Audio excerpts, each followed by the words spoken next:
Hi, I'm Carla McCaleb with Security Depot, and just wanted to kind of quickly give you a walkthrough of a typical home and give you some ideas of ways you can protect your home and some different devices that will give you additional protection.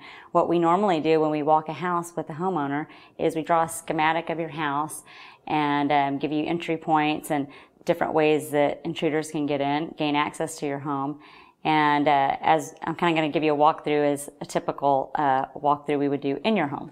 So right now what we'll do is we'll kind of start with our front door, main entry. 70% of the time burglars gain access through a door.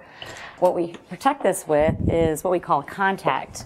And it's a magnetic sensor, and your home may or may not have these. If it was pre-wired, it may. This home was pre-wired, and so when the door is opened, that is going to cause that magnetic sensor to sound the alarm.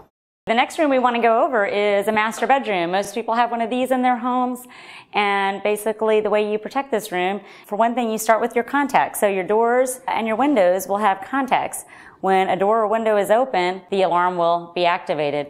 Some people do add additional protection in a room like this, and there are a lot of valuables in this home. So remember, just because your windows are contacted doesn't mean someone can't gain access. So there's a couple different ways to protect this area. One is we've got a glass break sensor up here, and the way this works, it detects the high-pitched sound of glass breaking. When a glass is broken or a window is broken, the alarm will be activated.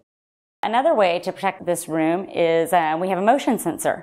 A motion sensor detects movement. The motion sensor is another great way to protect this large area. It's only active when you are not at home. Okay, another thing a lot of our clients like to have in their master bedroom is a keypad. The nice thing about having a keypad in the master bedroom is that you can arm and disarm the security system from your room. It's very handy at night to be able to glance over at the keypad and notice that the system is armed or disarmed.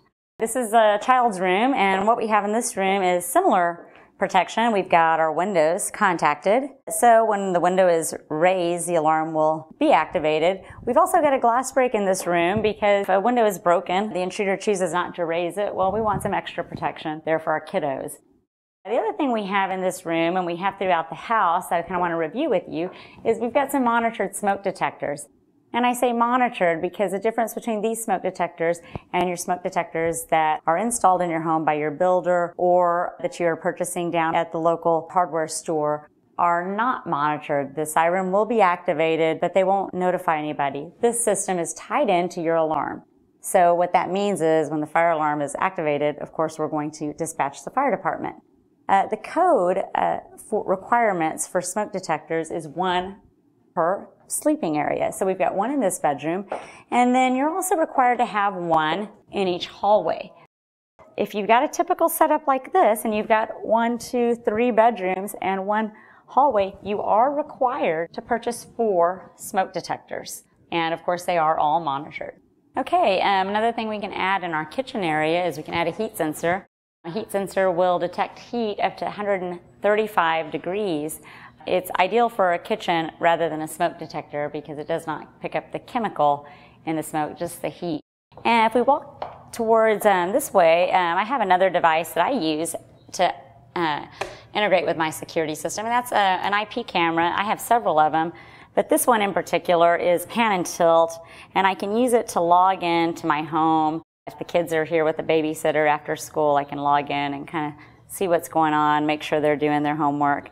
Right now, this is a nice camera because I have it right here on my iPhone. And I'm able to pan and tilt and even watch a big kid back there.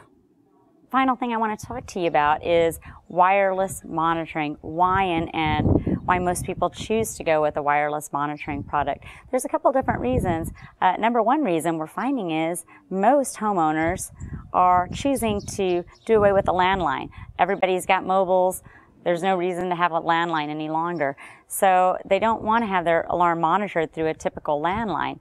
We can monitor your system without a landline and basically using a GSM unit that sends a signal to our central station with basically like our phone line and not yours. The other reason, even if you have a phone line to consider a wireless monitoring service, is your phone lines are vulnerable. In a typical house, this is what you're going to see. Your phone line comes in through the outside and can very easily be cut, clipped, or damaged by a potential intruder. A nice thing about wireless monitoring as well is you can add services to it, like the IP camera that we talked about early on. We can also add a service that we call Total Connect. And what it does is it gives you access to your security system from your iPhone or your iPad. Okay, with our Total Connect service, you can arm and disarm your security system from your iPad, your iPhone, or really any smartphone that you may have.